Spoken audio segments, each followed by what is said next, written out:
Dam പൊട്ടിയാൽ ഉണ്ടാകുന്ന സംഭവം എന്ന് പറഞ്ഞു കഴിഞ്ഞാൽ ഇവിടുത്തെ ഒരു 6 ജില്ലയിലെ ആളുകൾ പോകും. ഇവിടുത്തെ ജീവനും സ്വത്തും ആളുകളുടെ പോകും. അല്ല, ഈ പോയി കഴിഞ്ഞാൽ പിന്നെ ഇവർ കിട്ടും. പിന്നെ ഇവർക്ക് ഈ തമിഴ്നാട് ഗവൺമെന്റിന് പിന്നെ ഈ ലോക അവസാനം എന്ന് പറയുന്ന സംഭവം ഉണ്ടെങ്കിൽ അതുവരെ ഇനി ഒരു പുതിയൊരു ഡാം പണിയാനോ അവരുടെ കൃഷി ജലസേചനം നടക്കത്തില്ല. ആരും വലിച്ചില്ലെങ്കിൽ ഇതിന് പരിഹാരം ഉണ്ടാകുകയില്ല എന്നുള്ളത് മുഴുവൻ ജനങ്ങൾക്ക് മനസ്സിലായി. അന്ന് തൊട്ട് ഇന്ന് വരെ ചത്തോട്ടെന്നാണ് ഇവർ പറയുന്നത്. അതിനല്ലേ പറയുന്നത്, അതല്ല എൻ്റെ ഒരു വസ്തുത. ഇവിടെ പിന്നെ ഉരുൾപൊട്ടൽ ഉണ്ടാകുന്നു 1 മണിക്കൂർ മുമ്പ് പറഞ്ഞു ആൾക്കാർ മാറിയില്ല എന്ന് പറയുന്നതിനകത്ത് അത് യാദൃശ്ചികമായി ഉണ്ടാകുന്ന സംഭവമാണ് അല്ലേ? ഇത് ശരിക്കും പറഞ്ഞാൽ ഒരു ഫാക്റ്റാ. കഴിഞ്ഞ മാസം പോയി കളങ്ങ് വാർത്ത അങ്ങോട്ട് പോകാനായിട്ട് പറയാം. അതായത് ഈ മുല്ലപ്പെരിയാർ ഡാമിന്റെ 950 മീറ്റർ താഴെ, 950 മീറ്റർ അങ്ങോട്ടല്ല ഇങ്ങോട്ട്, കേരളത്തിൽ തന്നെ 950 മീറ്റർ താഴോട്ടായിട്ട് ഈ ഡാമിന് എന്തെങ്കിലും സംഭവിച്ചാൽ അല്ലെ സംഭവിക്കുന്നതിന് മുമ്പ് പുതിയൊരു ഡാം നിർമ്മിക്കുന്നതിന് വേണ്ടിയിട്ട് ഈ ബെന്നിക്കുക്ക് തന്നെ, ഈ ഡാം പറഞ്ഞ ആൾ ബെന്നിക്കുക്കാണല്ലോ, ഈ ബെന്നിക്കുക്ക് തന്നെ അവിടെ സർവേ ചെയ്തിട്ടുണ്ട്. 950 മീറ്റർ PTR-നകത്ത് താഴെ ഈ ഡാമിന്റെ അവിടെ നിന്ന് 950 മീറ്റർ താഴെയായിട്ട് സർവേ ചെയ്തിട്ടുണ്ട്. അവിടെ ഈ ഡാം വീണ്ടും പണിയാനുള്ള സർവേ ആണ് അവിടെ നടത്തിയത്. അവിടുത്തെ പാറയുടെ ബലവും മറ്റു കാര്യങ്ങളും ഭൂപ്രകൃതിപരമായിട്ടുള്ള എല്ലാ ടെസ്റ്റുകളും നടത്തി 950 മീറ്റർ താഴെ ഇത് പണിയാനുള്ള സർവേ നടത്തിയിട്ടുണ്ട്. അവിടെ ഡാം പണിതാൽ ഈ ഡാമിനൊരു പ്രശ്നമില്ല. ഈ 950 മീറ്റർ താഴെ മുല്ലപ്പെരിയാർ ഡാം പുതിയ ഡാം പണിതിട്ട് ആ പണിയുന്നതിനിടയ്ക്ക് നിലവിലുള്ള ഡാമിന്റെയും പുതിയതായിട്ട് പണിയുന്ന ഡാമിന്റെ ഇടയ്ക്ക് മണ്ണും കല്ല് വിട്ട് അവിടെ ഫില്ല് ചെയ്ത് റെഡിയാക്കി എടുത്താൽ പിന്നെ അവിടെ വെള്ളം ഒഴുകിപ്പോരാൻ വരുന്ന ഒരു സ്പിൽവേയുടെ പ്രശ്നം വരുള്ളൂ. അത് ഈ 950 മീറ്റർ ബേബി ഡാമിന്റെ അവിടുന്ന് അല്ലെങ്കിൽ അപ്പുറത്തെ സ്പിൽവേയുടെ ഭാഗത്തുനിന്നും അതിനുവേണ്ടി സെപ്പറേറ്റ് വാർത്ത് റെഡിയാക്കി വെള്ളം ശക്തി കുറച്ച് ഒഴുകി വരുന്നുള്ള സംവിധാനം ഈ 950 മീറ്റർ നീളത്തിലുണ്ടാക്കണം. ഉണ്ടാക്കിയാൽ അവിടെ സ്പിൽവേ വെച്ച് കഴിഞ്ഞാൽ ഈ വെള്ളം നിസ്സാരമായി പോരും, ഇതൊരിക്കലും പൊട്ടത്തില്ല. അപ്പോൾ തമിഴ്നാട് ഗവൺമെന്റ് തമിഴ്നാട്ടിലെ ജനങ്ങളോടും മുഴുവൻ ആൾക്കാരോടും പറഞ്ഞ് മനസ്സിലാക്കിയിരിക്കുന്നത് മുല്ലപ്പെരിയാർ ഡാം പണിതാൽ ഏറ്റവും കുറഞ്ഞ 8 വർഷം കൊണ്ട് ഡാം പണി തീരുള്ളൂ. ഇത് പൊട്ടിച്ച് കളയാണ്. പൊട്ടിച്ച് കളഞ്ഞാൽ നമുക്കിവിടെ കൃഷി ചെയ്യാനുള്ള വെള്ളം കിട്ടത്തില്ല എന്നാണ് തമിഴ്നാട് ഗവൺമെന്റ് അവിടുത്തെ ആളുകളോട് പറഞ്ഞ് മനസ്സിലാക്കിയിരിക്കുന്നത്. അപ്പോൾ ഒരു പ്രക്ഷോഭം ഉണ്ടായാൽ അവർക്ക് വെള്ളം കിട്ടത്തില്ല. 8 വർഷം കഴിഞ്ഞാൽ കിട്ടും. 8 വർഷം കഴിഞ്ഞ് കൊടുക്കണമെന്ന് നിർബന്ധമില്ല എന്ന് പറഞ്ഞേക്കുന്നത്. വെള്ളം കൊടുക്കണം എന്ന് നിർബന്ധമില്ലെന്ന് പറയുന്നത്. അങ്ങനെ ഒരു പ്രശ്നം ഇവിടെ ഇല്ല. അവർ വെള്ളം കൊണ്ടുപോയിക്കോട്ടെ, കാര്യങ്ങൾ ചെയ്തോട്ടെ. പിന്നെ വെള്ളത്തിന്റെ പൈസയും കാര്യങ്ങളും മേടിക്കുന്നത് മാറി മാറി വരുന്ന ഗവൺമെന്റുകളുടെ 10 ലക്ഷം രൂപയല്ലേ ഉള്ളൂ. 10 ലക്ഷം രൂപ അവിടെ 250 കോടി ഉണ്ടാക്കുന്നു. നമുക്ക് 10 ലക്ഷം രൂപ. അതെ, അവിടുന്ന് ഞാൻ നമ്മുടെയൊക്കെ അവസ്ഥ എങ്ങനെ ഇവിടെ വൈഗ എന്ന് പറയുന്ന സ്ഥലമുണ്ട്, തേനിക്കപ്പുറത്ത്. അതായത് ഇവിടുത്തെ വെള്ളം ഒഴുക്കി കൊണ്ടുപോയി അവിടെ ഒരു ഡാം ചുമ്മാ മണ്ണ് പോലെ ഇട്ട് മണ്ണ് കെട്ടി അതിന്റെ പുറവശമൊക്കെ കല്ല് കെട്ടി നല്ല ഷേപ്പാക്കി ഇട്ടിട്ട് അതിനകത്ത് വെള്ളം സ്റ്റോർ ചെയ്തിട്ട് കേരളത്തിലുള്ള തമിഴ് വിഭാഗത്തിൽപ്പെട്ട ആൾക്കാരാണെങ്കിലും മലയാളത്തുകാരാണെങ്കിലും ഇവിടുന്ന് ഒരു ടൂർ പോകുമ്പോൾ ഈ ഇവിടുത്തെ വെള്ളം കൊണ്ട് അവിടെ ചെക്ക് ഡാം തടയണ ഉണ്ടാക്കിയിട്ട് അതിനകത്ത് കെട്ടിയിട്ടേക്കുന്ന ഒരു സീൻ കാണാൻ വേണ്ടിയിട്ട് ഇവിടുന്ന് ആളുകൾ പോകുന്നുണ്ട്. പിന്നെ നമ്മളിപ്പോൾ തമിഴ്നാട് നമ്മൾ കുറ്റം പറയുന്നില്ല. കാരണം ഒരു സംസ്ഥാനം ഭരിക്കുന്ന ഏത് ഗവൺമെന്റ് ആണെങ്കിലും ആ ഗവൺമെന്റ് ആ സംസ്ഥാനത്ത് ജീവിക്കുന്ന ആളുകളുടെ സുഗമമായ ജീവിതത്തിൽ അന്നത്തെ രാജാവ് എന്റെ രക്തം കൊണ്ടാണ് ഈ ഒരു ഡാം പണിയുന്നെന്ന് പറഞ്ഞ് ഒപ്പിട്ടത്. അതൊന്നും പുള്ളി അന്ന് അത്രയും കാര്യങ്ങൾ ചെയ്തു. നമ്മളെ ഭരിക്കുന്നവരുടെ ദീർഘവീക്ഷണത്തോടുകൂടി പുള്ളി ചെയ്തു. പുള്ളി വിഷമിച്ചാണ് ചെയ്തത്.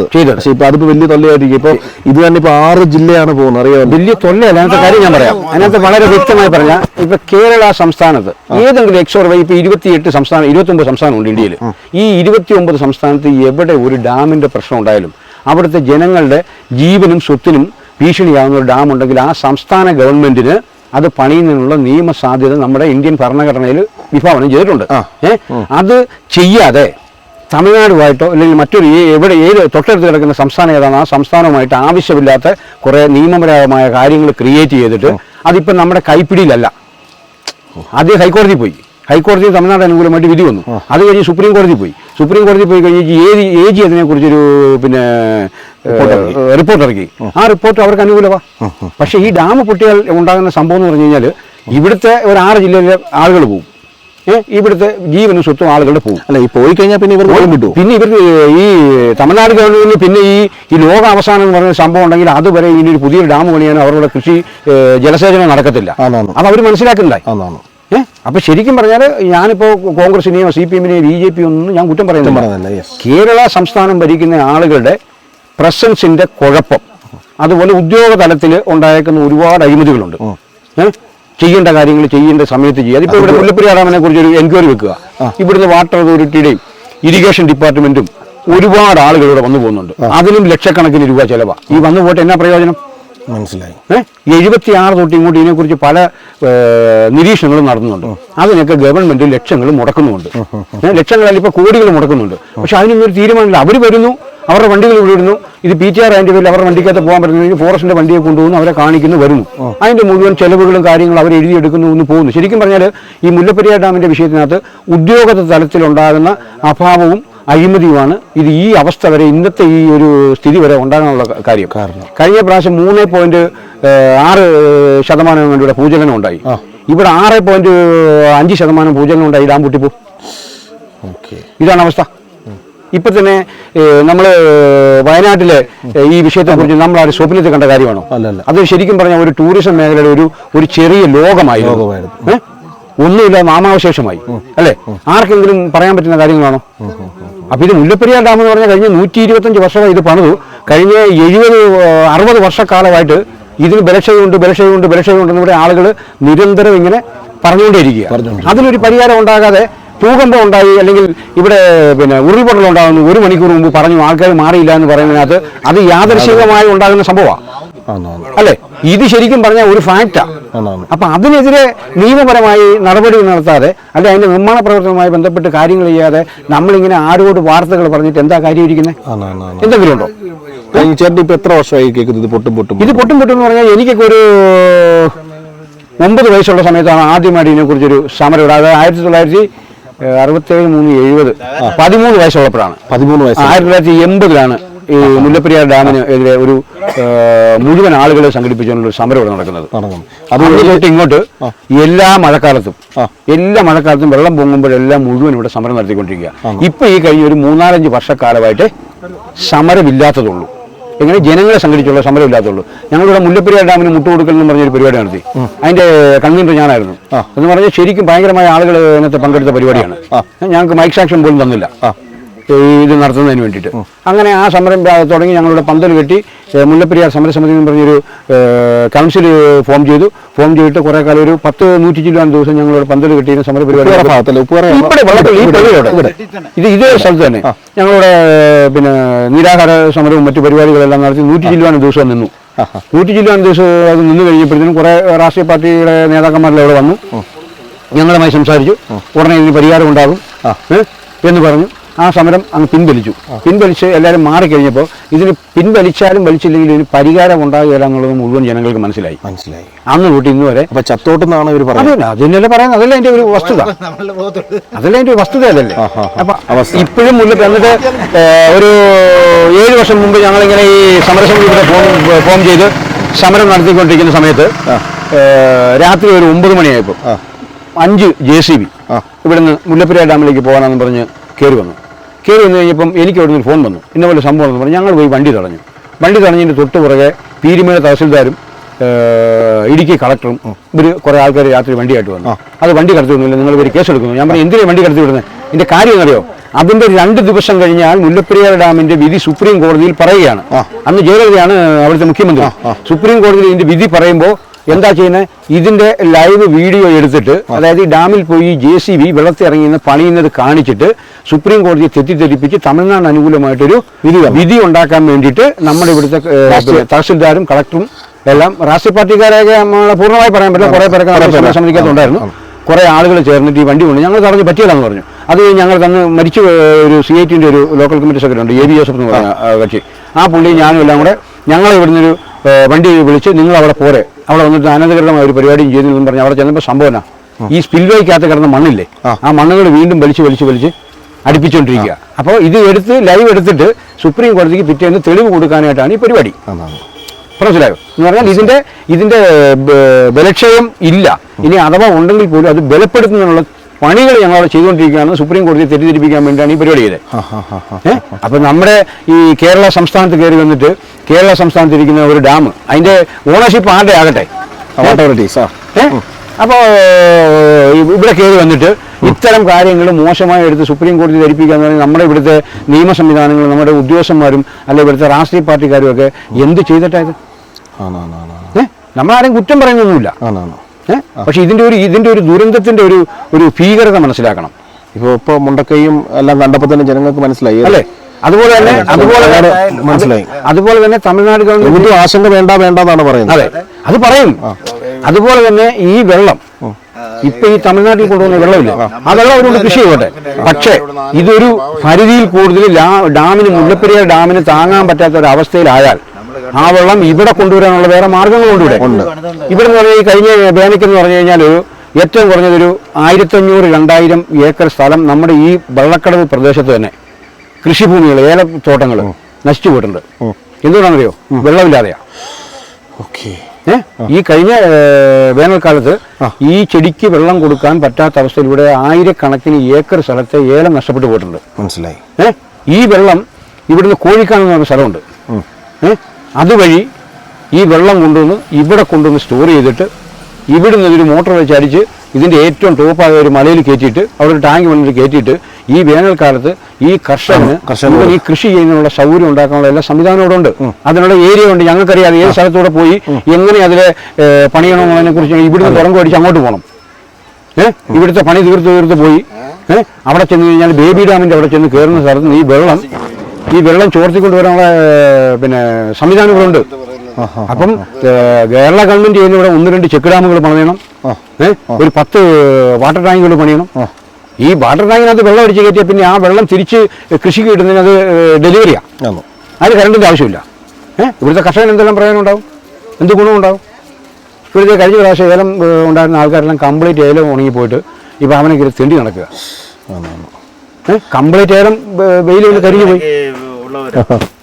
ഇതൊക്കെയാണ് അതിന്റെ യഥാർത്ഥ ഒരു സംഭവം എന്ന് പറയുന്നത്. അപ്പൊ പിന്നെ ഇത് നമ്മൾ നിങ്ങളോട് ഇതിനെക്കുറിച്ച് വരുമ്പം ഒരു ഡൗട്ട് ചോദിച്ചോട്ടെ. ഇദ്ദേഹം പറഞ്ഞില്ലേ അവിടെ എന്തോ കൺസ്ട്രക്ഷൻ വർക്ക് ചെയ്യുന്നത്, എന്താ സംഭവം? അതെന്നാ സംഭവം? അതായത് തമിഴ്നാടിന്റെ ആളുകൾ ഇപ്പോൾ അവിടെ ഉണ്ട്. പണിക്കല്ല, അങ്ങനല്ല, അവരാണ് അവിടെ ഉള്ളത്. അപ്പം നമ്മുടെ കുറെ ഒരു DVSP ഉള്ള ആൾക്കാർ അവിടെ ഉണ്ട്. നമ്മുടെ കേരളത്തിൽ DVSP ഉണ്ട്, CA ഉണ്ട്, പിന്നെ CAയും സ്റ്റാഫുകളും അവിടെ ഉണ്ട്. അവരെന്തിനാ മോണിറ്റർ ചെയ്യാൻ വേണ്ടി? അതോ അവർ ശരിക്കും പറഞ്ഞാൽ നമ്മുടെ ഗവൺമെന്റിന്റെ ഒരു നിർദ്ദേശം അനുസരിച്ച് അവിടെ മുല്ലപ്പെരിയാർ ഡാമിൽ ഒരു മുല്ലപ്പെരിയാർ സ്റ്റേഷൻ ഉണ്ട്. അവിടെ അങ്ങനെ തങ്ങുന്നുള്ളൂ. അവർക്ക് ഒന്നും അവിടെ ചെയ്യാൻ പറ്റില്ല. അവർക്ക് ചെയ്യണമെങ്കിൽ തമിഴ്നാടിന്റെ ഡയറക്ഷൻ കേരളത്തിന് കിട്ടിയിട്ട് കേരളത്തിൽ നിന്ന് ഉദ്യോഗസ്ഥന്മാർ പറയുന്നതനുസരിച്ച് അവരൊക്കെ ഇന്നസെന്റാ. അവർക്ക് ചിലപ്പോൾ അവരുടെ ഉള്ളിൽ ഇതൊന്നും ശരിയല്ല എന്ന് ചിലപ്പോൾ ഒരു തോന്നൽ അവർക്ക് ഉണ്ടായിരിക്കാം. പക്ഷേ അവർക്കൊന്നും ചെയ്യാൻ പറ്റില്ല. കാരണം അവരെ ഭരിക്കുന്ന ആളുകൾ വേറെയല്ല. അപ്പോൾ ഒന്ന് അവരുടെ മേലുദ്യോഗസ്ഥൻ, അല്ലെ അവരുടെ മേലുദ്യോഗസ്ഥന് അതിൻ്റെ മേലുള്ള ഉദ്യോഗസ്ഥൻ, അല്ലെ ആ പുള്ളിയെ ഇടുക്കി ജില്ലയുടെ ചാർജുള്ള പോലീസ് അധികാരിക്ക് ഭരണകക്ഷിയുടെയോ അല്ലെ രാഷ്ട്രീയ പാർട്ടിയുടെ ആൾക്കാർ കൊടുക്കുന്ന നിർദ്ദേശം അനുസരിച്ച് ചെയ്യാൻ പറ്റുള്ളൂ. അപ്പോൾ അവരവിടെ ഉണ്ട്. എങ്കിൽ പോലും ഇവിടുന്ന് തമിഴ്നാടിൻ്റെ വണ്ടി പോകുന്നതിന് അവിടെ ഒരു ചെറിയൊരു പാലമല്ല, ഒരു തോടാം. അത് ഇങ്ങനെ റോഡ് കോൺക്രീറ്റ് ചെയ്ത് നേരത്തെ യൂക്കാലി റോഡൊക്കെ വന്നിട്ടുള്ള ഈ ഡാമിൻ്റെ മെറ്റീരിയൽസ് ഒക്കെ കൊണ്ടുവന്ന വഴിയാണ്. ഇപ്പം നല്ല മഴ പെയ്ത് വെള്ളം തള്ളി കഴിയുമ്പോഴത്തേന് ഈ സംഭവം വഴി അങ്ങ് പോയി കഴിഞ്ഞപ്പോൾ 1 മീറ്റർ സ്ക്വയറിലുള്ള മറ്റേ കോൺക്രീറ്റ് ചുരുളില്ലേ, ആ സാധനം കൊണ്ട് അടുക്കിയിട്ട് അതിൻ്റെ പുറത്തൊരു പാലം പോലെ പണിത്. അപ്പോൾ ഒരു 10-15 അടിയോളം ഈ നിലവിലുള്ള തറയിൽ നിന്ന് ഒരു 10-12 അടിയോളം ഇത് പൊങ്ങി കിട്ടിയിട്ടുണ്ട്. അപ്പം ഈ വെള്ളം അവിടെ സ്റ്റോർ ആകില്ല. കാരണം ഈ ചുരുളുകൾ വെച്ചേക്കുന്ന മൊത്തം ചുരുള, അതിനകത്തൊരു വെള്ളം പോകും. അപ്പോൾ അവർക്ക് വണ്ടിക്ക് അങ്ങോട്ടും ഇങ്ങോട്ടും ഗതാഗത സൗകര്യമായി. അപ്പോൾ അന്നേരം ഡാം കണ്ടായിരുന്നോ? ഞാൻ കണ്ടു. നിലവിലെ അവസ്ഥ എന്താ? നിലവിലെ അവസ്ഥ ഡാമിന്റെ അവസ്ഥ ലീക്കും ഉണ്ട്. ഇത് സംഭവം ഞാൻ പറഞ്ഞില്ല, ഇതിപ്പോ 3.6% അവിടെ ഭൂചലനം ഉണ്ടായിട്ടുണ്ട്. ഇത് 6.5% ആണെങ്കിൽ ഉറപ്പായിട്ടും ഡാം പോകും. അത് മസ്റ്റാ. ഷട്ടർ നോക്കണ്ട, ഷട്ടർ ഇല്ലാതെ തന്നെ വെള്ളം തന്നെ ഒളിയിൽ പോകുന്നുണ്ട്. ഇപ്പുറത്ത് ബേബി ഡാമിന്റെ അതെ, അത് പോകുന്നുണ്ട്. ഒരു ഷട്ടർ മാത്രം പൊക്കി വിട്ടിട്ടുള്ളൂ, വണ്ടി അങ്ങോട്ട് പോകാനും പറയാനും. ഒരു ഷട്ടർ മാത്രമേ ഉള്ളൂ പൊക്കി വെച്ചേക്കുന്നു, ബാക്കി ഷട്ടർ മൊത്തം അടച്ചിട്ടേക്കുക. അതായത് ഈ ഡാമിന്റെ തമിഴ്നാടിന്റെയും കേരളത്തിന്റെയൊക്കെ ഓഫീസ് സംവിധാനങ്ങൾ, പോലീസുകാരൊക്കെ താമസിക്കുന്ന ഡാമിന്റെ കെട്ടിനകത്ത് ക്വാർട്ടേഴ്സ് ഉണ്ട്. അപ്പൊ അവരുടെ വണ്ടി കിടന്നു പോകണമെങ്കിൽ ഈ സ്പിൽവേ ഒരെണ്ണം പൊക്കി വെച്ചേക്കുക. അതിനകത്തൂടെ പോയ വണ്ടി കയറി അവിടെ ചെല്ലാൻ പറ്റത്തുള്ളൂ. ഒരു ഷട്ടർ മാത്രം അകത്ത് കയറിയിട്ടുണ്ടോ? പിന്നെ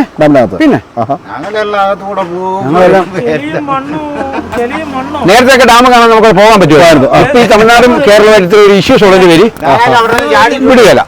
അല്ല പണ്ടൊക്കെ പോകാറുണ്ട്. 20 അടി ഉണ്ട് അതിനകത്ത്. ചെളി എല്ലാം കയറി കിടക്കുക. അത് പൊട്ടിയാ മൊത്തം കൊണ്ടുപോകും. അതിൽ ഒരു മാറ്റവും ഇല്ല. ഞാനൊക്കെ അവിടെ നിന്ന് ചാടിയിട്ടുണ്ട് ഡാമിന്റെ അകത്ത് മേലിരുന്ന് പുറത്തുനിന്ന് ചാടിയിട്ടുണ്ട്. ഞാനുണ്ട് കണശനുണ്ട്, ഞാൻ ചാടിയിട്ടുണ്ട്. എനിക്ക് ഒത്തിരി ഡീറ്റെയിൽ ആയിട്ട് ഒരുപാട് കാര്യങ്ങൾ പറയാനുണ്ട്. പക്ഷെ ഒന്നാമത്തെ കാര്യം ഇപ്പൊ സമയമില്ല. ഒന്നത്. രണ്ടാമത്തെ കാര്യം എന്ന് പറഞ്ഞാൽ നമ്മളിത് പറഞ്ഞ് മടുത്തു പോയ കേസാണ്. എത്ര ചാനലുകാരോട് ഞങ്ങളൊക്കെ ഇവിടെ മുല്ലപ്പെരിയാർ ഡാമിന്റെ വിഷയവുമായി ബന്ധപ്പെട്ട് വന്നു കഴിഞ്ഞാൽ മുഴുവൻ നാട്ടുകാരും എന്റെ അടുത്ത് ആരും ഒന്നാലും പറഞ്ഞു ഞങ്ങള് 3 പേര് ഡീറ്റെയിൽ ആയിട്ട് അതിന്റെ കാര്യങ്ങളും കൊടുക്കും. പക്ഷെ ഒരു പരിഹാരം ഉണ്ടായിരുന്നില്ല. നിങ്ങൾ ഒരു 50ാമത്തെ ചാനലുകാരനായിരിക്കും, യൂട്യൂബ് ചാനലായിരിക്കും. അപ്പോൾ വരുന്നവർക്കൊക്കെ എല്ലാം ഭയങ്കര പ്രതീക്ഷയാണ്.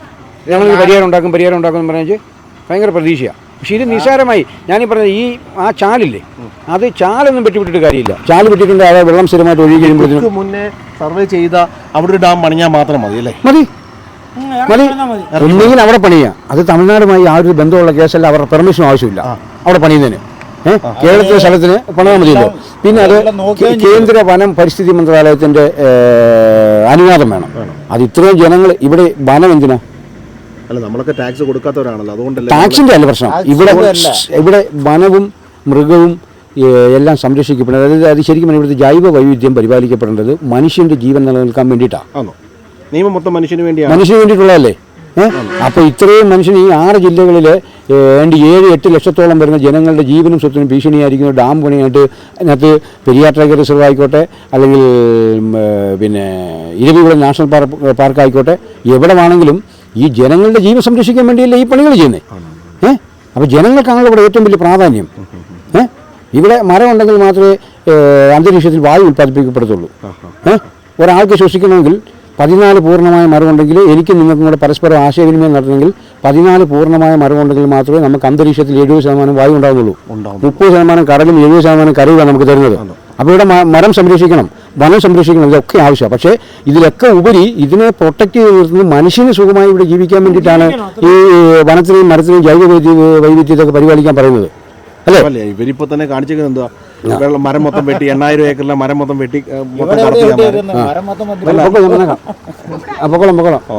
എന്തായാലും വളരെ. അപ്പൊ അതാണ് ഇവിടുത്തെ അവസ്ഥ. ഇവിടെ പണ്ടൊക്കെ എക്കോ ഡെവലപ്മെന്റ് പ്രോജക്റ്റ് എന്ന് പറഞ്ഞൊരു പരിപാടി ഉണ്ടായി.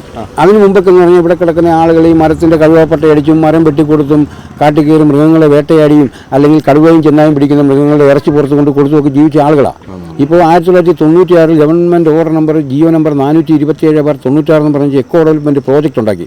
ആ എക്കോ ഡെവലപ്മെൻറ്റ് പ്രോജക്റ്റ് ഉണ്ടാക്കിയിട്ട് 50 കുടുംബം 100 കുടുംബം 75 കുടുംബം ഒക്കെ അടങ്ങുന്ന EDC കമ്മിറ്റികളുണ്ടാക്കി. ആ കമ്മിറ്റികളൊക്കെ ഉണ്ടാക്കി ജനങ്ങളും ഉദ്യോഗസ്ഥന്മാരും മിങ്കിളായിട്ട് നിന്ന് വനസംരക്ഷണ പ്രവർത്തനം നടത്തുന്നതിന് വേണ്ടിയിട്ടുള്ള ഒരു പരിപാടിയാണ് രൂപീകരിച്ചത്. അന്നിവിടെ ഒരുപാട് ആൾക്കാർ അതിനെ എതിർത്തു. അന്നത്തെ ആദ്യകാലത്തെ ചെയർമാനായിട്ടിരുന്ന ആളാണ് ഞാൻ. അപ്പോൾ ഞാൻ ആളുകളടുത്ത് പറഞ്ഞ് മനസ്സിലാക്കി നമ്മൾ ഇതിനകത്ത് സഹകരിച്ചില്ല അവർ EDC നടപ്പാക്കും. അപ്പം നമ്മുടെ ഒരു പങ്കാളിത്തം ഉണ്ടാകണം. അത് നമ്മളെ തെറ്റായിട്ട് ആൾക്കാർ പറഞ്ഞ് ധരിപ്പിച്ചേക്കുന്നതാണെന്ന് പറഞ്ഞ് ഞങ്ങളിവിടെ ആ EDC കമ്മിറ്റികളുണ്ടാക്കി ഈ വനസംരക്ഷണ പ്രവർത്തനം ശരിക്കും പറഞ്ഞാൽ ഇവിടെ പൂർണ്ണമായി 100% പൂർണ്ണം. ഇപ്പോൾ ഒരു മരത്തിൻ്റെ ഒരു ഇല പോലും ആരും കയറി പറിക്കുന്നില്ല. പേടിയില്ല. അതിൻ്റെ ആവശ്യകതയെക്കുറിച്ച് ജനത്തിന് ബോധമുണ്ടായി. മരം ഫോറസ്റ്റുകാരെ പേടിച്ചിട്ടൊന്നുമല്ല. ഫോറസ്റ്റ് ഇപ്പോൾ വള്ളക്കടി 11-ാം പാർട്ടി ഇവിടുത്തെ പോപ്പുലേഷൻ 2500 പേരെ ഇവിടുത്തെ പോപ്പുലേഷൻ. ഈ 2500 പേര് 25 വഴി കൂടെ കയറി ഈ കറുവപ്പട്ടി അടിക്കാനോ മരം വെട്ടാനോ പോയി കഴിഞ്ഞാൽ ഇവിടുത്തെ 4-3-7 ഉദ്യോഗസ്ഥന്മാർക്ക് എന്നാ ചെയ്യാൻ പറ്റും? അവർ നിൽക്കുന്ന സ്ഥലത്ത് പോലും 4 പേരെ തടയാൻ പറ്റും, അല്ല അറസ്റ്റ് ചെയ്യാൻ പറ്റും. ഈ 2500 പേര് കയറി കഴിഞ്ഞാൽ എന്നാ ചെയ്യാൻ പറ്റും? ഒന്നും ചെയ്യാൻ പറ്റില്ല. അപ്പോൾ ജനം ബോധവാനായി. ഇവിടെ വനവും മരവും സംരക്ഷിക്കപ്പെടേണ്ട ആവശ്യകത എന്താണെന്നുള്ളത് ജനം ബോധവാനായി. ഇവിടെ എക്കോ ഡെവലപ്മെൻറ്റ് പ്രോജക്റ്റ് ഈ മേഖലയെ സംബന്ധിച്ചും പൂർണ്ണമായിട്ട് വിജയിച്ചു. പിന്നെ ഇപ്പോൾ ഈ ജനത്തിൻ്റെ ജീവൻ്റെ പ്രശ്നമായ ഈ മുല്ലപ്പെരിയാർ ഡാം പണിയുന്നതിന് അവിടെ കേന്ദ്ര വനം പരിസ്ഥിതി മന്ത്രാലയമാണെങ്കിലും സംസ്ഥാനത്തിൻ്റെ വനം പരിസ്ഥിതി മന്ത്രാലയമാണെങ്കിലും ഇതിന് അനുവാദം കൊടുക്കുന്നത് എന്താ കുഴപ്പം? ഈ ജനങ്ങൾ ഇവിടെ ജീവിക്കാൻ വേണ്ടിയിട്ടല്ലേ ഭൂമി? ആ ജനങ്ങളെ സംരക്ഷിക്കാൻ വേണ്ടിയിട്ടുള്ള മരങ്ങൾ അല്ലേ? ഇവിടുത്തെ ഓരോ നിയമങ്ങളും ജനങ്ങൾക്ക് വേണ്ടിയിട്ടുള്ളതാണ്. അപ്പോൾ ജനത്തിൻ്റെ ജീവൻ നഷ്ടപ്പെടുന്ന ഒരു സാഹചര്യം വരുമ്പോൾ അതിന് പെർമിഷൻ കൊടുക്കുന്നതിന് ആരാ ഇവിടെ തടസ്സപ്പെടുന്നത്? അതെല്ലാം രാഷ്ട്രീയമായ കളികളാണ്. പിന്നെ ഇവിടെ IFS എടുത്ത് വരുന്ന കുറേ ആൾക്കാരുണ്ട്. അവരൊക്കെ ശരിക്കും പറഞ്ഞു കഴിഞ്ഞാൽ മറ്റ് പല സംസ്ഥാനത്തിൻ്റെയും പിടിയാളന്മാരാണ്. മനസ്സിലായോ? അപ്പോൾ അതൊക്കെ നമ്മുടെ സംസ്ഥാന ഗവൺമെൻറ്റും നമ്മുടെ ഇവിടുത്തെ രാഷ്ട്രീയ പാർട്ടിക്കാരും അതിനകത്ത് ഒരുപാട് കാര്യങ്ങൾ ഉള്ളേണ്ട കാര്യങ്ങളുണ്ട്. അത് അവർ സ്വയം നമ്മുടെ പ്രതിബദ്ധത, നമുക്ക് സമൂഹത്തോട്ട് പ്രതിബദ്ധതയുണ്ട്. നമ്മൾ ജനിച്ചു, എനിക്കിപ്പോൾ 56 വയസ്സുണ്ട്. ഞാൻ ചിലപ്പോൾ ഇനി 2, 3, 10 വർഷം കൂടി ജീവിക്കും, ഞാൻ മരിച്ചു പോകും. പക്ഷേ എനിക്ക് സമൂഹത്തോടുള്ള പ്രതിബദ്ധത എന്താണെന്ന് ഞാൻ സ്വയം പഠിച്ചിരിക്കണം, ഇല്ലേ? അത് പഠിച്ചില്ലെങ്കിൽ അത് പഠിക്കാനുള്ള അവസരങ്ങൾ നമ്മുടെ ഗവൺമെൻറ്റും അല്ലെങ്കിൽ ഇവിടുത്തെ രാഷ്ട്രീയ പാർട്ടിക്കാരും അല്ലെങ്കിൽ ഇവിടുത്തെ ഉദ്യോഗ തലങ്ങളിലുള്ള ആളുകളും അത് ജനങ്ങളെ പഠിപ്പിക്കാനുള്ള അവസരങ്ങൾ ഉണ്ടാക്കി കൊടുക്കണം. അവർക്കത് ബോധവൽക്കരണ ക്ലാസ് കൊടുക്കണം. അല്ലേ? ഇതൊന്നുമില്ല ഇവിടെ. ഇതാണ് ഇവിടുത്തെ അവസ്ഥ. ഇപ്പോൾ മുല്ലപ്പെരിയാർ ഡാമിൻ്റെ അവസ്ഥ ഇപ്പോൾ ഈ കഴിഞ്ഞ ദിവസം കൊണ്ട് 100 ദിവസം കൊണ്ട് പൊട്ടിപ്പോകുമെന്ന് പറഞ്ഞ ചെക്കിയാണ് പറഞ്ഞത്. അതിനകത്ത് ഇപ്പോൾ 21 ദിവസമായി പോയിട്ട് ഇനിയിപ്പോൾ 79 ദിവസമേ ഉള്ളൂ. ഈ 79 ദിവസം പൊട്ടുമെന്ന് ചോദിച്ചാൽ ഇപ്പം തന്നെ മറ്റേ വയനാട്ടിൽ തന്നെ ഇന്നലെ ഭൂമികുലുക്കം ഉണ്ടായി. അത് പറയാനൊക്കത്തില്ല എന്താ ഇനിയിപ്പോൾ ഇന്ന് രാത്രി എഫക്ട് ചെയ്യും. ഒരാളെ തന്നെ അല്ല, 100 ദിവസം എന്ന് പറഞ്ഞു. ഇന്ന് രാത്രി ഇപ്പോൾ പൂജ ഉണ്ടാക്കി ഇന്ന് പൊട്ടി പോകല്ലേ? 100 ദിവസം ഗ്യാരണ്ടി ഉണ്ടോ? ഇപ്പൊ പൊട്ടിയെല്ലാം നമ്മളെല്ലാം നിശാരം അവിടെ ഈ ചൂരൽമലയിൽ പൊട്ടിയ ഉരുള് പൊട്ടിയതിന്റെ ഒരു ഉത്ഭവസ്ഥാനം കണ്ടായിരുന്നു. വളരെ ഈ പാലത്തിന്റെ അത്രയും വീതിയുള്ളൂ. ഇത്രയും വീതിയുള്ള ആ സ്ഥലത്തു നിന്നാണ് ആ ഉരുള് പൊട്ടി വന്ന് ഇത്രയും ദുരന്തം ഉണ്ടായിരുന്നു. അപ്പോൾ മുല്ലപ്പെരിയാർ ഡാം എന്ന് പറഞ്ഞാൽ ഇതിനകത്ത് ഏറ്റവും സംബന്ധിച്ച് ഇതിനകത്ത് ഒരുപാട് മരങ്ങളും ചെളികളും ഉണ്ട്. അതായത് വർഷം ഇവിടെ തീപിടുത്തം എന്ന് പറഞ്ഞാൽ കാട്ടുതീ എന്ന് പറഞ്ഞൊരു സംഭവമുണ്ട്. കാട്ടുതീ പിടിച്ചു കഴിഞ്ഞാൽ മണ്ണ് വേകും. മണ്ണ് വെന്ത് കഴിഞ്ഞാൽ മേൽഭാഗത്ത് കിടക്കുന്ന മണ്ണുകളെല്ലാം വെന്തിട്ട് മണ്ണ് ഈ ശരിക്കും പറഞ്ഞാൽ ട്രസ്റ്റായിട്ട് മാറും. പൊടികളില്ലേ മേൽഭാഗത്ത് മണ്ണ് വെന്ത് പോകും. കാട്ടുതീ പിടിക്കുമ്പോൾ ഈ പുല്ലിനും മരത്തിനും ആനപ്പിണ്ടോ ഇങ്ങനെയുള്ള സാധനത്തിലെല്ലാം തീ പിടിക്കുമ്പോൾ മേളിൽ കിടക്കുന്ന മണ്ണ് വെന്ത് പോകും. മണ്ണ് വെന്ത് പോയി കഴിഞ്ഞാൽ ഈ മണ്ണിന് ശരിക്കും ഭൂമിയുമായിട്ടുള്ള ഒരു ബന്ധം വിട്ടു. അപ്പം മഴ പെയ്യുമ്പോൾ എന്ത് ചെയ്യും? നല്ല ഒഴുക്കുള്ള സ്ഥലത്ത് ഈ മണ്ണുകൾ കംപ്ലീറ്റ് ഒഴുകി ഈ മുല്ലപ്പെരിയാർ ഡാമിലേക്കാണ് വരുന്നത്. ഇതിന് ആയിരക്കണക്കിന് അരുവികളും 10,000കണക്കിന് അരുവികളും ലേക്കുകളും ഉണ്ട് ഇതിനകത്ത്. ഈ ഡാമിൻ്റെ ഇത് ശരിക്കും പറഞ്ഞാൽ PTR 7777 ചതുരശ്ര കിലോമീറ്ററാണ് പെരിയാർ ടൈഗർ റിസർവ്. അതിനകത്ത് ഇപ്പം 215 ഹെക്ടർ സ്ഥലവും കൂടി ഇപ്പം ഉൾപ്പെടുത്തിയിട്ടുണ്ട്. പമ്പ, ആനത്തോട്, സീയത്തോട് ആ ഭാഗമൊക്കെ ചേർന്ന സ്ഥലത്തിനകത്ത് ഒരു 225 240 ആദ്യം അതിന് സർവേ നടന്നത്. അതിനകത്ത് 215 225 കൂടെ അതിനകത്ത് ഉൾപ്പെടുത്തിയിട്ടുണ്ട്. അപ്പോൾ 7777 പ്ലസ് ഈ 215 225 അതും കൂടി ഇതിനകത്ത് ഒരു PTRനകത്തുള്ളതാണ്. ഈ മേഖല എന്ന് പറഞ്ഞു കഴിഞ്ഞാൽ മുഴുവൻ ഡാമുകളാണ്. ഈ Mullaperiyar dam, Pamba dam, Anathode dam, Katti dam, ഇങ്ങനെയുള്ള ഡാമുകളാണ്. ഇവിടെ മൊത്തം തീപിടുത്തം ഉണ്ടാകുന്ന സ്ഥലമാണ്. വനമാണല്ലോ. അതിനകത്ത് ഈ തീപിടുത്തം ഉണ്ടായി കഴിഞ്ഞാൽ മണ്ണ് വേഗം. മണ്ണ് വെന്ത് കഴിഞ്ഞാൽ പിറ്റേ മഴയ്ക്ക് 4, 5, 6 മാസം കഴിഞ്ഞുണ്ടാകുന്ന മഴയ്ക്ക് ഈ മണ്ണുകൾ കംപ്ലീറ്റ് മണ്ണ് ബന്ധിരിക്കുകയല്ലേ. മണ്ണിന് പറഞ്ഞില്ല മറ്റു മണ്ണുമായി ഇതിന് പിടുത്തമില്ല എന്ന് പറഞ്ഞാൽ മരത്തിൻ്റെയും പുല്ലിൻ്റെയൊക്കെ വേരിലാണ് ഇത് പിടിച്ചു നിൽക്കുന്നത് മണ്ണ്. അതിൻ്റെ വേരുകൾ കംപ്ലീറ്റ് തീ പിടിച്ചു കഴിയുമ്പോഴത്തേനും മൊത്തം കരിഞ്ഞു പോകും. കരിഞ്ഞു പോയി കഴിഞ്ഞാൽ ആ മണ്ണ് ആ ചെടിയുമായിട്ടുള്ള ബന്ധം വിട്ടുപോയി. അപ്പോൾ അടുത്ത മഴയ്ക്ക് ഈ സാധനം കംപ്ലീറ്റ് ഒഴുകി മുല്ലപ്പെരിയാർ ഡാമിനകത്ത് 10,000കണക്കിന് അരുവികളിൽ കൂടി ഇതിനകത്ത് മണ്ണ് വന്നു വീണു. അതാണ് ഇവൻ ആദ്യം പറയുന്നത് 70 അടി മണ്ണെന്ന് പറഞ്ഞൊരു കാര്യം അതാണ്. അപ്പോൾ ഇത് മണ്ണാണ്. ശരിക്കും പറഞ്ഞാൽ അത് പൊട്ടാതെ നിൽക്കുന്നതിൻ്റെ കാര്യം ഈ പറയുന്ന 124 അടി വെള്ളമൊന്നും ഇതിനകത്തില്ല. ഈ മണ്ണിന്റെ മേളിലാണ് അതിനകത്ത് നിൽക്കുന്നത്. മണ്ണ വരുന്നത്. ഇത് ഡാം പൊട്ടിയിട്ടുണ്ടെങ്കിൽ വരുന്ന മൊത്തം മണ്ണ എന്ന് പറഞ്ഞാൽ പറഞ്ഞത് ഈ 7777 ചതുരശ്ര കിലോമീറ്റർ പെരിയാർ ടൈഗർ റിസർവ് എന്നാണ് ഞാൻ പറഞ്ഞത്. പക്ഷെ മുല്ലപ്പെരിയാർ ഡാമിന്റെ എത്ര ചതുരശ്ര കിലോമീറ്റർ വിസ്തൃതിയിൽ മുല്ലപ്പെരിയാർ ഡാമുണ്ടോ അതിനകത്ത് ഏതെല്ലാം ഭാഗത്ത് ഏതെല്ലാം ഭാഗത്തിലും മുഴുവൻ സ്ഥലത്തും തീപിടുത്തം ഉണ്ടാവും. ആ മണ്ണുകൾ മുഴുവൻ ഒഴുകി വന്ന് ശരിക്കും പറഞ്ഞാൽ ഈ ലേക്കുകളിലൂടെ വന്ന് ഈ ഡാമിൽ കിടക്കുകയാണ്. അപ്പോൾ ഇതുണ്ടായാൽ ഈ വെള്ളത്തിനേക്കാൾ കൂടുതൽ പവറിൽ വരുന്ന ചെളിയാണ്. പിന്നെ ഇതിനകത്ത് മരങ്ങൾ, കല്ലുകൾ. അപ്പോൾ ഒരു 10 കല്ല് എടുത്തിരിക്കുക. അവിടെ തീപിടുത്തം ഉണ്ടായി ഈ മണ്ണ് വെന്ത് പോയി കഴിഞ്ഞാൽ ഈ മഴ പെയ്ത് മണ്ണ് ഒലിച്ചു വരുമ്പോൾ ആ ഒലിച്ചു വരുന്നത് ഈ കല്ലിൻ്റെ ബന്ധം വിട്ടുപോയി. ആ കല്ല് ഇതിനകത്ത് വന്നിട്ടുണ്ട്. അപ്പോൾ ഈ വരുന്നത് ശരിക്കും പറഞ്ഞാൽ ഇപ്പോൾ ചൂരൽമല നമ്മൾ കണ്ടില്ലേ, അത്രയും പ്രദേശത്ത് കിടക്കുന്ന കല്ലില്ലേ, അതുപോലത്തെ കല്ലുകൾ കംപ്ലീറ്റ് ആ കല്ലുകളും ചെളികളുമാണ് വരുന്നത്. അടിച്ച് തൂത്ത് കൊണ്ടുപോകും. അതിനകത്തൊരു തർക്കമില്ല. പിന്നെ ഇത് എപ്പോൾ പൊട്ടും എന്ന് പൊട്ടുമെന്നൊന്നും എനിക്ക് നിങ്ങൾക്കും ആർക്കും പറയാൻ പറ്റില്ല. പക്ഷെ ഇതിൻ്റെ ഒരു സാമാന്യ മര്യാദ, മനുഷ്യത്വപരമായ ഒരു രീതി, ഒരു നമ്മുടെ രാജ്യത്തിൻ്റെ ഒരു നിയമ സംവിധാനത്തെയൊക്കെ നിലനിർത്തി ശരിക്കും പറഞ്ഞാൽ ഇത് ഒരുപാട് വർഷങ്ങൾക്ക് മുമ്പ് പണിയേണ്ട ഡാമാണ്. പിന്നെ ഇത് പണിതാലും ഞങ്ങൾക്ക് സന്തോഷം, പണിതില്ലെങ്കിലും ഞങ്ങൾക്ക് സന്തോഷം. എന്താണെന്നറിയോ, ഞങ്ങൾക്കൊരു വിധിയുണ്ട്. ഇത് ശരിക്കും പറഞ്ഞാൽ അന്നൊരു തടയണ എന്ന് പണിതാണ്. ഇതൊരു ദുരന്തത്തിൽ അവസാനിക്കത്തുള്ളൂ എന്ന് പെന്നിക്കുക്ക് പറഞ്ഞിട്ടുണ്ട്. പുള്ളി പറഞ്ഞിട്ടുണ്ട് 50 വർഷം കഴിയുമ്പോൾ ഇതൊരു ഭീഷണിയാണ് എന്നും പുള്ളി പറഞ്ഞിട്ടുണ്ട്. അതിനെക്കുറിച്ച് ഇവിടെ ആർക്കറിയാം? അതെല്ലാം തിരുത്തിയില്ലേ മൊത്തം. ഡാം കെട്ടാനായിട്ട് പൈല് വരെ അടിക്കാൻ പോയതാ.